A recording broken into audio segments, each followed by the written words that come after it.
Hello everyone, आप सभी का हमारे चैनल पर स्वागत है। आज की इस वीडियो लेक्चर में हम क्लास 9th हिंदी वार्षिक परीक्षा 2025 के क्वेश्चन पेपर को देखेंगे कि किस टाइप से जो क्वेश्चन है इसमें पूछे गए हैं और साथ ही सभी प्रश्न के उत्तर के साथ आज इस पेपर को यहाँ पे हम हल करने वाले हैं।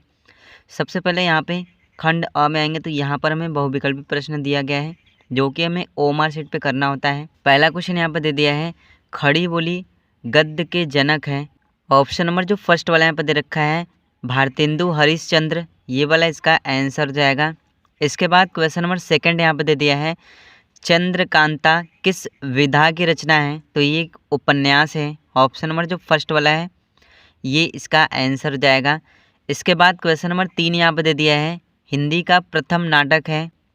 ऑप्शन नंबर फर्स्ट वाला ये वाला इसका आंसर हो जाएगा। इसके बाद क्वेश्चन नंबर 4 यहाँ पर दे दिया है, त्रिवेदी युग का महाकाव्य नहीं है। पहला वाला यहाँ पर दे रखा है प्रिय प्रवास, ये एक महाकाव्य है। साकेत भी महाकाव्य है, द्वापर भी महाकाव्य है। ऑप्शन नंबर सी वाला कामयानी ये महाकाव्य नहीं है, ये वाला इसका आंसर हो जाएगा। इसके बाद क्वेश्चन नंबर 5 यहाँ पर दे दिया है, कन्यादान निबंध के लेखक है। ऑप्शन नंबर जो डी वाला यहाँ पर दे रखा है सरदार पूर्ण सिंह, ये वाला इसका आंसर हो जाएगा। इसके बाद क्वेश्चन नंबर 6 यहाँ पर दे दिया है, किस काल को हिंदी काव्य का स्वर्ण युग कहा जाता है। ऑप्शन नंबर जो फर्स्ट वाला यहाँ पर दे रखा है भक्ति काल को, ये वाला इसका आंसर हो जाएगा। इसके बाद क्वेश्चन नंबर 7 यहाँ पर दे दिया है, निम्न में कौन छायावादी कवि है, तो यहाँ पे हम देखेंगे तो जयशंकर प्रसाद, महादेवी वर्मा, सूर्यकांत त्रिपाठी निराला, इनमें से सभी ये वाला इसका आंसर हो जाएगा। इसके बाद क्वेश्चन नंबर 8 यहाँ पर दे दिया है, हिंदी का प्रथम महाकाव्य है। ऑप्शन नंबर जो सी वाला यहाँ पर दे रखा है पृथ्वीराज रासो, ये वाला इसका आंसर हो जाएगा। इसके बाद क्वेश्चन नंबर 9 यहाँ पर दे दिया है, हिंदी साहित्य को आदिकाल के लिए सिद्ध सामंत काल नाम दिया। ऑप्शन नंबर जो फर्स्ट वाला यहाँ पर दे रखा है राहुल सांतक्रियायन ने, ये वाला इसका आंसर हो जाएगा।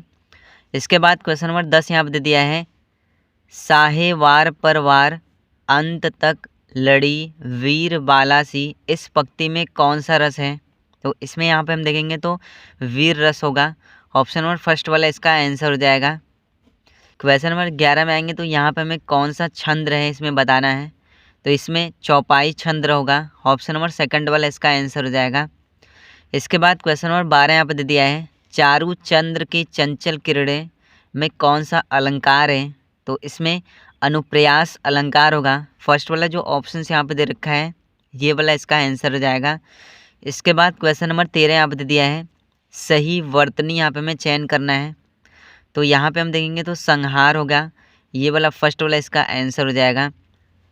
इसके बाद क्वेश्चन नंबर 14 यहाँ पे दे दिया है, कृपा शब्द का तत्सम है। कृपा शब्द का जो तत्सम होगा वो कृपा होगा। ऑप्शन नंबर फर्स्ट वाला इसका आंसर हो जाएगा।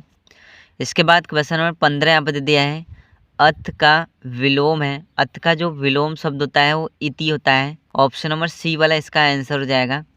इसके बाद क्वेश्चन नंबर 16 यहाँ पे दे दिया है, निम्न में अमृत का पर्यायवाची नहीं है, तो यहाँ पे हम देखेंगे तो अमृत का जो पर्यायवाची होता है वो अमी होता है, सुधा होता है, पीयूष होता है। अहम जो दे रखा है ये अमृत का पर्यायवाची नहीं होगा, ये वाला इसका आंसर हो जाएगा।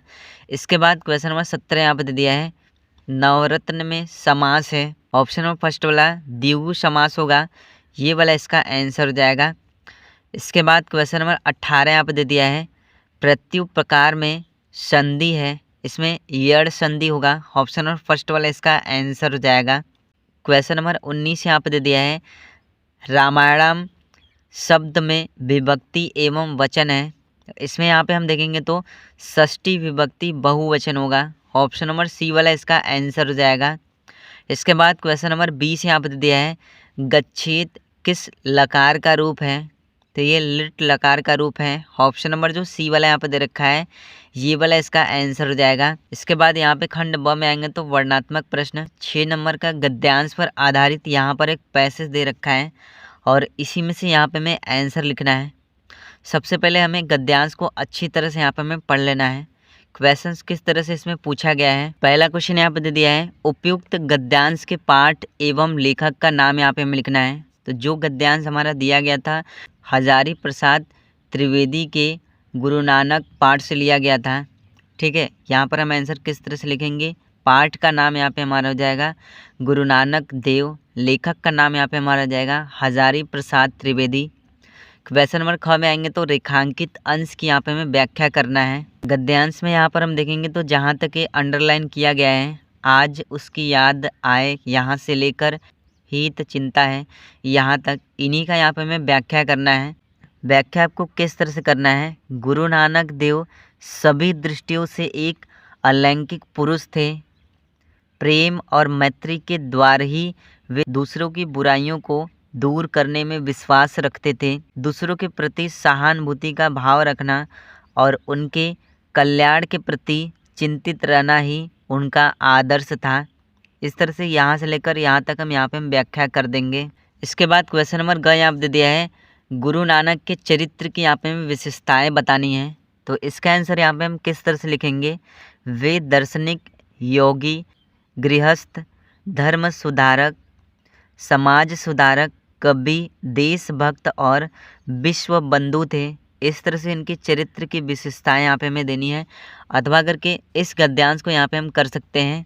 इसके बाद क्वेश्चन नंबर 22 में आएंगे तो निम्नलिखित पद्यांश पर आधारित यहाँ पे हमें प्रश्नों का उत्तर देना है। 6 नंबर के जो क्वेश्चन है यहाँ पे पूछा गया है। सबसे पहले हमें पद्यांश को अच्छी तरह से यहाँ पे हमें पढ़ के समझ लेना है। पहला क्वेश्चन यहाँ पे दे रखा है, प्रस्तुत पद्यांश का यहाँ पे हमें संदर्भ लिखना है। तो इसका संदर्भ आपको किस तरह से लिखना है, प्रस्तुत पद्यांश हमारी पाठ्य पुस्तक हिंदी के खंड काव्य में संकलित और मैथिली शरण द्वारा लिखित पंचवटी से ली गई है। इस तरह से इसका हमें यहाँ पे संदर्भ लिखना है। इसके बाद क्वेश्चन नंबर ख दे दिया है, रेखांकित अंश की यहाँ पे हमें व्याख्या करना है। जहाँ तक ये अंडरलाइन किया गया है, इन्हीं का यहाँ पे हमें व्याख्या करना है। व्याख्या आपको किस तरह से करना है, इस समय संसार के सारे लोग सो रहे हैं, लेकिन कोई धनुषारी जाग रहा है। यह कामदेव सा कोई सन्यासी जैसा बना हुआ सा दिखाई देता है।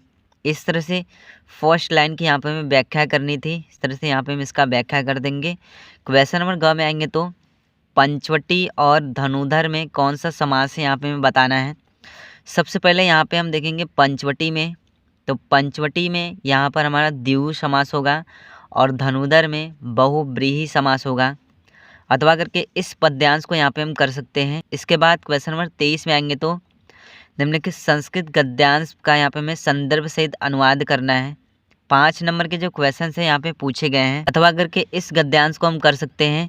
इसके बाद क्वेश्चन नंबर ख में आएंगे तो निम्नलिखित में से किसी एक श्लोक की संदर्भ सहित यहाँ पे हमें हिंदी में व्याख्या करना है। तो यहाँ पे हम देखेंगे तो फर्स्ट वाला जो श्लोक दिया गया है, इनका हमें हिंदी में व्याख्या किस तरह से करना है। दोनों लाइन की व्याख्या यहाँ पे क्या हो जाएगी, चरित्र की रक्षा करनी चाहिए, क्योंकि धन तो आता जाता रहता है, लेकिन चरित्र नष्ट होने पर सब कुछ नष्ट हो जाता है। इस तरह से यहाँ पे हमें इसकी व्याख्या करना है। इसके बाद क्वेश्चन नंबर 24 में आएंगे तो व्यवहार एकांकी की प्रमुख युवा पात्र क्रांति चंद्र का यहाँ पे हमें चरित्रण करना है, अथवा करके लक्ष्मी का स्वागत एकांकी का कथा वस्तु संक्षेप में यहाँ पे हमें लिखना है। 5 नंबर के जो क्वेश्चन से पूछे गए हैं। क्वेश्चन नंबर 25 में आएंगे तो निम्नलिखित लेखकों में से किसी एक लेखक का जीवन परिचय एवं उनकी एक प्रमुख रचना के यहाँ पे हमें नाम लिखना है। जैसे महादेवी वर्मा, धर्मवीर भारती, रविंद्रनाथ टैगोर। जीवन परिचय आपको किस तरह से लिखना है, मैंने इस पर एक अलग से वीडियो बना रखी है, चैनल पर आपको मिल जाएगा। इसके बाद क्वेश्चन नंबर 26 में आएंगे तो यहाँ पर हमें अपनी पाठ्य पुस्तक से याद किया हुआ एक श्लोक लिखना है, जो कि इस प्रश्न पत्र से रिलेटेड नहीं होना चाहिए।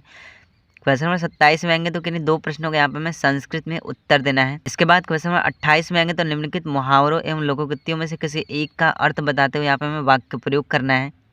जैसे यहाँ पर दे रखा है दुम दबाकर भागना, तो सबसे पहले इस मुहावरे का अर्थ यहाँ पे हो जाएगा डर कर भाग जाना। वाक्य प्रयोग इसका हम किस तरह से करेंगे, पुलिस के आते ही चोर वहाँ से दुम दबाकर भाग गए। इसके बाद क्वेश्चन नंबर 29 में आएंगे तो निम्नलिखित में से किन्हीं 2 वाक्यों के यहाँ पे हमें संस्कृत में अनुवाद करना है। संस्कृत में अनुवाद आपको किस तरह से करना है, जैसे यहाँ पर दे रखा है मैं सत्य बोलूँगा, इसका संस्कृत में अनुवाद क्या हो जाएगा, अहम सत्यम वदामि। इसके बाद दे दिया है विद्यालय के बगीचे में फूल हैं, एतत् अस्माकं विद्यालयस्य उद्यानम् अस्ति, उद्याने पुष्पाणि सन्ति। इस तरह से हमें इसका आंसर देना है। इसके बाद क्वेश्चन नंबर 30 में आएंगे तो यहाँ पर हमें अवकाश हेतु एक प्रार्थना पत्र लिखना है। 5 नंबर के जो क्वेश्चन हैं पूछे गए हैं। तो इस तरह से क्लास 9th हिंदी वार्षिक परीक्षा 2025 के क्वेश्चन पेपर में जो क्वेश्चन हैं पूछे गए हैं। वीडियो पसंद आए तो वीडियो को लाइक कर दीजिएगा, साथ ही हमारे चैनल पर नए चैनल को सब्सक्राइब कर दीजिएगा।